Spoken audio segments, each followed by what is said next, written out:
Hello दोस्तों, Ansar studies में आपका स्वागत है। आज के वीडियो में हम लाइट चैप्टर से 45 अति महत्वपूर्ण क्वेश्चन को कवर करेंगे। तो चलिए बगैर देर किए हुए क्वेश्चन को स्टार्ट करते हैं। क्वेश्चन नंबर 1, प्रकाश की किरणें गमन करती है। ऑप्शन ए किसी भी दिशा में, ऑप्शन बी सीधी रेखा में, ऑप्शन सी टेढ़ी रेखा में, ऑप्शन डी वक्र रेखा में। क्वेश्चन नंबर 1 का सही उत्तर जो होगा ऑप्शन बी सीधी रेखा में। नेक्स्ट क्वेश्चन को देखते हैं। क्वेश्चन नंबर 2, प्रकाश के परावर्तन के कितने नियम? Option A 1, option B 2, option C 4, option D 3। Question number 2 का सही उत्तर जो होगा ऑप्शन बी, प्रकाश के परावर्तन के 2 नियम। अगला क्वेश्चन नंबर 3, समतल दर्पण द्वारा बना प्रतिबिंब होता है। ऑप्शन ए काल्पनिक, ऑप्शन बी वास्तविक, ऑप्शन सी छोटा, ऑप्शन डी बड़ा।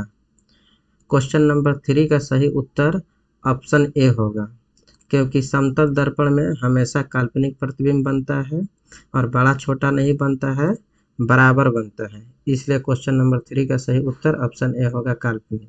क्वेश्चन नंबर 4, तैलीय कागज होता है।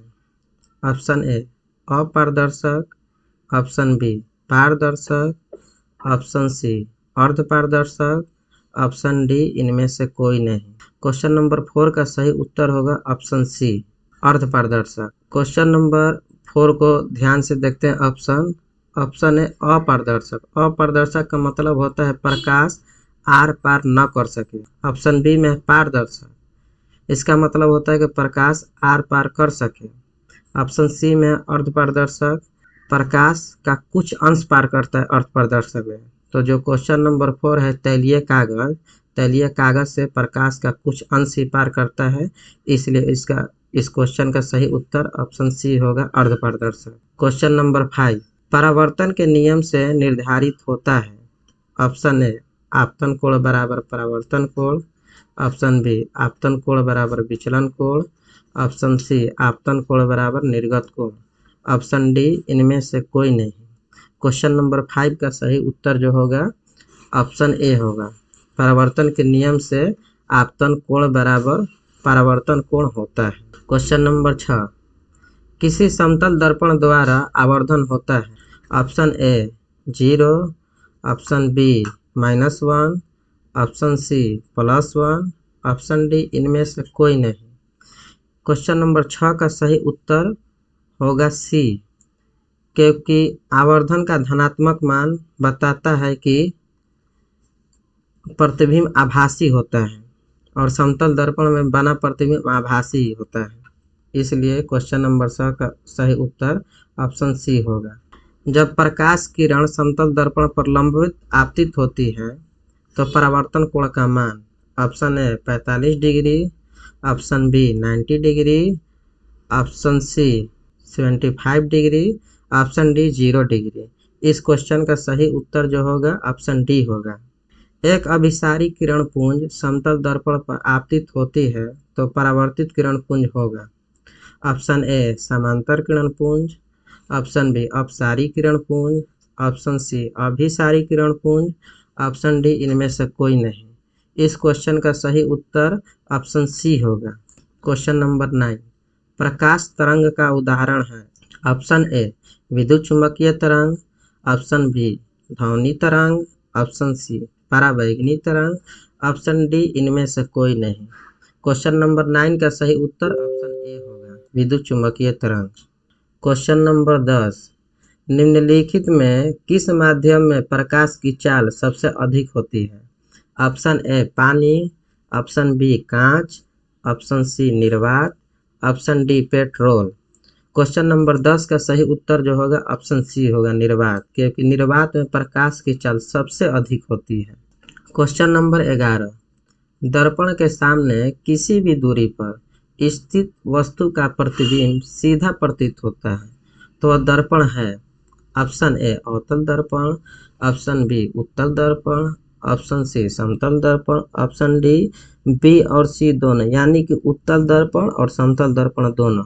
तो इस क्वेश्चन का सही उत्तर ऑप्शन डी होगा, क्योंकि उत्तल दर्पण और समतल दर्पण में किसी भी दूरी पर वस्तु को रखने पर प्रतिबिंब हमेशा सीधा ही प्रतीत होता है। इसलिए क्वेश्चन नंबर 11 का सही उत्तर ऑप्शन डी होगा। क्वेश्चन नंबर 12, निम्नलिखित में कौन सा संबंध सही है?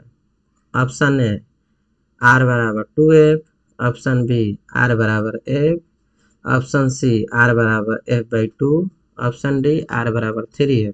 क्वेश्चन नंबर 12 का सही उत्तर होगा ऑप्शन ए, क्योंकि वक्रता त्रिज्या फोकस दूरी की दुगनी होती है, इसलिए r बराबर 2f के बराबर होगा। क्वेश्चन नंबर 13, अवतल दर्पण के सामने वस्तु को कहाँ रखा जाए ताकि प्रतिबिंब उल्टा, वास्तविक और समान आकार के बने?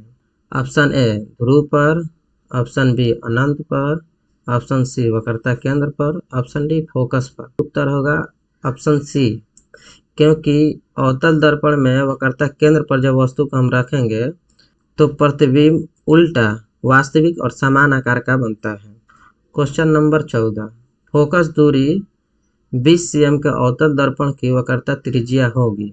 Option A 45 cm, option B 60 cm, option C 40 cm, option D 20 cm। Question number 14, focus दूरी 20 cm के अवतल दर्पण की वक्रता त्रिज्या होगी। Option A 45 cm, option B 60 cm, option C 40 cm, option D 20 cm। Question number 14 का ऑप्शन सी उत्तर सही होगा, क्योंकि वक्रता त्रिज्या जो होती है फोकस दूरी के दोगुनी होती है, इसलिए फोकस दूरी 20 cm है तो इसका दोगुना 40 cm होगा। क्वेश्चन नंबर 15, काल्पनिक या आभासी प्रतिबिंब होता है। ऑप्शन ए उल्टा, ऑप्शन बी सीधा, ऑप्शन सी तिरछा, ऑप्शन डी इनमें से कोई नहीं। क्वेश्चन नंबर 15 का सही उत्तर होगा ऑप्शन बी सीधा, क्योंकि काल्पनिक या आभासी प्रतिबिंब हमेशा सीधा बनता है। क्वेश्चन नंबर 16, हजामत के लिए किस दर्पण का उपयोग होता है? ऑप्शन ए उत्तल दर्पण, ऑप्शन बी अवतल दर्पण, ऑप्शन सी समतल दर्पण, ऑप्शन डी इनमें से कोई नहीं। क्वेश्चन नंबर 16 का सही उत्तर अवतल दर्पण होगा, यानी कि ऑप्शन नंबर बी इस क्वेश्चन का सही उत्तर होगा। हजामत के लिए उत्तल दर्पण का उपयोग किया जाता है। क्वेश्चन नंबर 17, सर्च लाइट का परावर्तक सतह होता है। ऑप्शन ए समतल दर्पण, ऑप्शन बी उत्तल दर्पण, ऑप्शन सी अवतल दर्पण, ऑप्शन डी इनमें से सभी। क्वेश्चन नंबर 17 का सही उत्तर अवतल दर्पण होगा, यानी कि ऑप्शन नंबर सी इसका सही उत्तर होगा, क्योंकि सर्च लाइट का परावर्तक सतह अवतल दर्पण का होता है। क्वेश्चन नंबर 18, एक गोलीय दर्पण की फोकस दूरी +20 cm है, तो यह दर्पण कौन सा है? ऑप्शन ए अवतल, ऑप्शन बी उत्तल, ऑप्शन सी समतलोत्तल, ऑप्शन डी इनमें से कोई नहीं। क्वेश्चन नंबर 18 का सही उत्तर होगा ऑप्शन बी उत्तल दर्पण, क्योंकि उत्तल दर्पण की फोकस दूरी प्लस में ली जाती है। क्वेश्चन नंबर 19, उत्तल दर्पण में बना काल्पनिक प्रतिबिंब होता है। ऑप्शन ए सीधा एवं आवर्धित, ऑप्शन बी उल्टा एवं आवर्धित, ऑप्शन सी सीधा एवं हास्यरहित या छोटा, ऑप्शन डी इनमें से कोई नहीं। क्वेश्चन नंबर 19 का सही उत्तर जो होगा ऑप्शन सी होगा, क्योंकि उत्तल दर्पण में हमेशा सीधा और छोटा प्रतिबिंब बनता है, इसलिए क्वेश्चन नंबर 90 का सही उत्तर होगा ऑप्शन सी। क्वेश्चन नंबर 20, दर्पण का सूत्र है। ऑप्शन ए 1/v - 1/mu बराबर 1/f, option B 1/v + 1/mu बराबर 1/f, ऑप्शन सी f बराबर r, ऑप्शन डी r बराबर f/2। क्वेश्चन नंबर 20 का सही उत्तर होगा ऑप्शन बी 1/v + 1/mu बराबर 1/f, ये दर्पण का सूत्र है। क्वेश्चन नंबर 21, अवतल दर्पण की फोकस दूरी होती है। ऑप्शन ए धनात्मक, ऑप्शन बी ऋणात्मक, ऑप्शन सी 0, ऑप्शन डी सभी। क्वेश्चन नंबर 21 का सही उत्तर ऑप्शन बी होगा, क्योंकि अवतल दर्पण की फोकस दूरी ऋणात्मक ली जाती है। क्वेश्चन नंबर 22, उत्तल दर्पण की फोकस दूरी होती है। ऑप्शन ए धनात्मक, ऑप्शन बी ऋणात्मक, ऑप्शन सी अनंत और ऑप्शन डी 0। क्वेश्चन नंबर 22 का सही उत्तर ऑप्शन ए होगा, क्योंकि उत्तल दर्पण की फोकस दूरी धनात्मक ली जाती है। क्वेश्चन नंबर 23, समतल दर्पण की फोकस दूरी होती है। ऑप्शन ए अनंत, option B 50 cm, option C 0, option D 100 cm। Question number 23 का सही उत्तर ऑप्शन ए होगा, क्योंकि समतल दर्पण की फोकस दूरी अनंत मानी जाती है। क्वेश्चन नंबर 24, उत्तल दर्पण द्वारा प्राप्त प्रतिबिंब होता है। ऑप्शन ए सीधा, ऑप्शन बी छोटा, ऑप्शन सी आभासी, ऑप्शन डी इनमें से सभी। क्वेश्चन नंबर 24 का सही उत्तर इनमें से सभी होगा, क्योंकि उत्तल दर्पण में सीधा, छोटा, आभासी तीनों प्रकार का प्रतिबिंब बनता है। क्वेश्चन नंबर 25, आँख, नाक, गला के चिकित्सक द्वारा उपयोग में लाया जाने वाला दर्पण है। ऑप्शन ए समतल दर्पण, ऑप्शन ए अवतल दर्पण, ऑप्शन सी उत्तल दर्पण, ऑप्शन डी इनमें से कोई नहीं। क्वेश्चन नंबर 25 का सही उत्तर ऑप्शन बी होगा, क्योंकि आँख, नाक, गला के उपचार के लिए डॉक्टर अवतल दर्पण का उपयोग करते हैं। क्वेश्चन नंबर 26, नई कार्तीय परिपाटी के अनुसार दर्पण के सामने रखे गए बिंब या वस्तु की दूरी ली जाती है। ऑप्शन ए धनात्मक, ऑप्शन बी ऋणात्मक, ऑप्शन सी 0, ऑप्शन डी इनमें से कोई नहीं। क्वेश्चन नंबर 26 का सही उत्तर होगा ऑप्शन बी, क्योंकि वस्तु दूरी हमेशा ऋणात्मक ली जाती है। क्वेश्चन नंबर 27, किस दर्पण का उपयोग पश्च दृश्य दर्पण के रूप में किया जाता है। ऑप्शन ए अवतल दर्पण, ऑप्शन बी उत्तल दर्पण, ऑप्शन सी समतल दर्पण, ऑप्शन डी इनमें से सभी। क्वेश्चन नंबर 27 का सही उत्तर जो होगा ऑप्शन बी होगा, क्योंकि ड्राइवर गाड़ी जब चलाता है तो गाड़ी को पीछे देखने के लिए पश्च दृश्य दर्पण के रूप में उत्तल दर्पण का ही उपयोग किया जाता है। 28, क्वेश्चन नंबर 28, यदि किसी बिंब के प्रतिबिंब का आवर्धन ऋणात्मक है तो उस प्रतिबिंब का प्रकृति क्या होगी। ऑप्शन ए वास्तविक और उल्टा, ऑप्शन बी वास्तविक और सीधा, ऑप्शन सी आभासी और सीधा, ऑप्शन डी आभासी और उल्टा। तो क्वेश्चन नंबर 28 का सही जो उत्तर होगा ऑप्शन ए होगा, क्योंकि आवर्धन का ऋणात्मक मान बताता है कि प्रतिबिंब जो बन रहा है वास्तविक बनता है और वास्तविक प्रतिबिंब उल्टा होता है, इसलिए 28 क्वेश्चन नंबर का सही उत्तर ऑप्शन ए होगा। क्वेश्चन नंबर 29, दाढ़ी बनाने के लिए कौन सा दर्पण उपयोग होता है। क्योंकि दाढ़ी बनाने के लिए या हजामती दर्पण के रूप में अवतल दर्पण का ही उपयोग किया जाता है।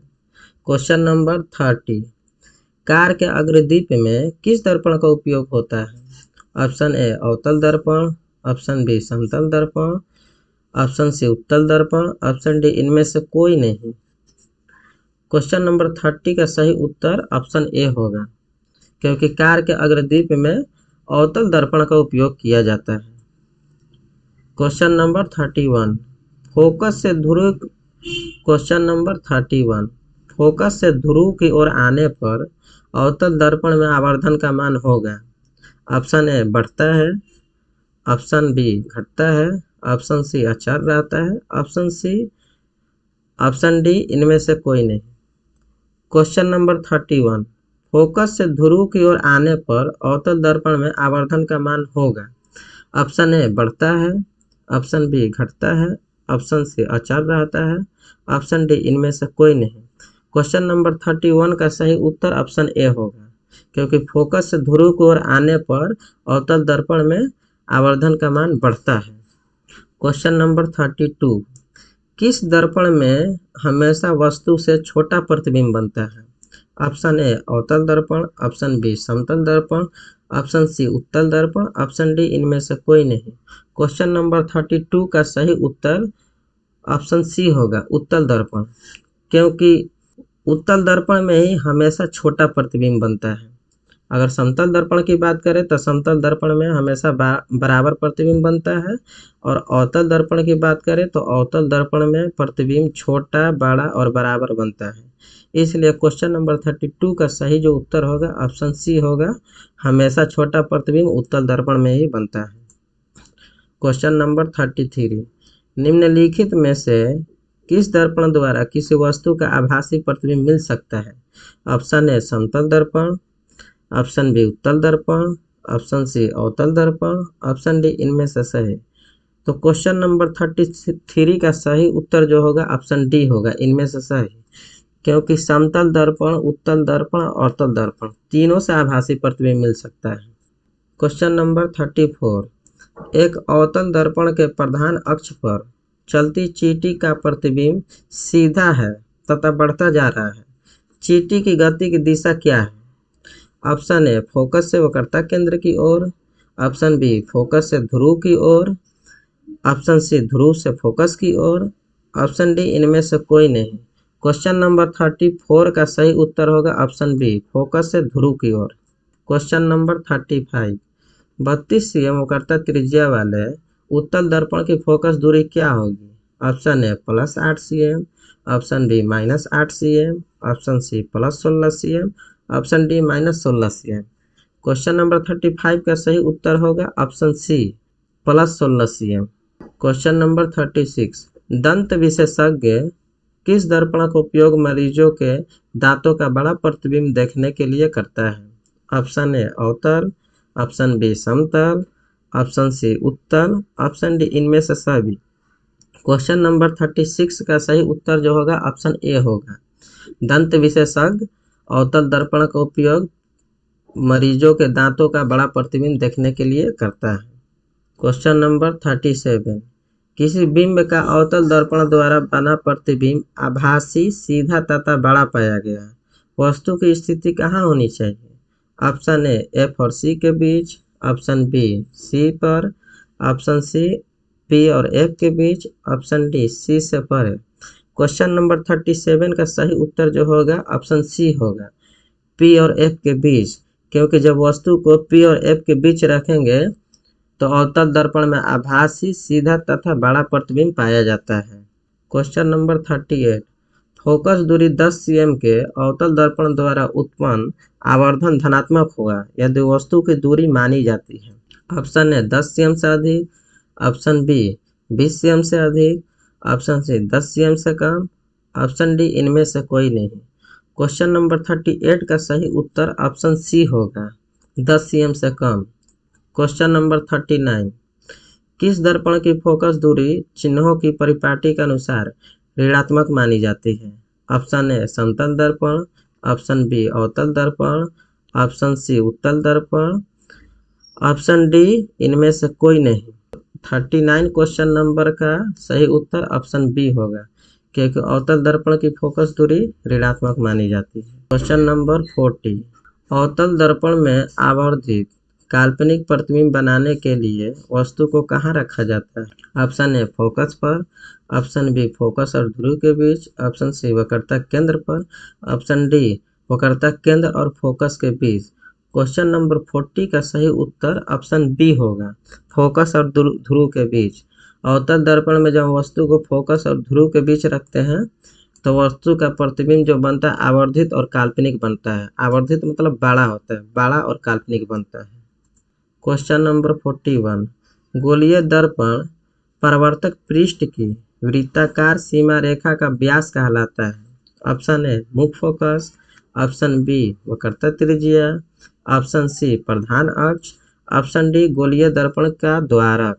क्वेश्चन नंबर 41 का सही उत्तर ऑप्शन डी होगा, गोलीय दर्पण का द्वारक। क्वेश्चन नंबर 42, दर्पण की आवर्धन होती है। Option A +v/u, option B -v/u, option C u/v, option D u/v। Question number 42 का सही उत्तर ऑप्शन बी होगा, दर्पण की आवर्धन -v/u होती है। क्वेश्चन नंबर 43, निम्नलिखित में कौन अभिसारी दर्पण है?